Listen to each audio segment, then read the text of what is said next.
In a time of financial uncertainty, you may be forced to manage vacant real estate.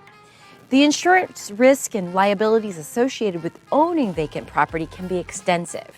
And to ensure you are adequately protected, it's important to know these risks. Vacant buildings are an obvious target for theft, trespassing, and vandalism. For example, the rising cost of copper has given rise to an increase in the theft of copper pipes from vacant properties.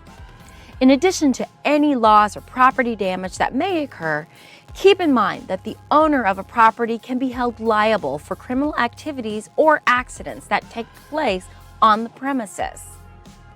Vacant properties are also susceptible to undetected damages, such as fire, water damage, electrical explosions, wind or hail damage, and even mold. A study by the U.S. Fire Administration shows that approximately 30,000 fires occur every year in vacant buildings, costing $900 million annually in direct property damage. Many of these incidents occur in vacant buildings due to small, undetected maintenance issues. In certain facilities, there may also be environmental hazards that the owner needs to consider.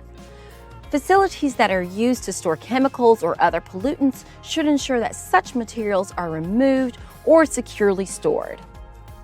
For more information about vacant property insurance and strategies to help protect your assets and mitigate loss, visit our website at watkinsinsurancegroup.com. We're here to help. Thank you so much for watching our video. If you found this information to be helpful, please click the like button below. We'd really appreciate it. Subscribe to our YouTube channel for new videos where we remove the mystery and frustration about insurance. If you want more information about Watkins Insurance Group or have questions about insurance in general, click the link in the description below. We're here to help.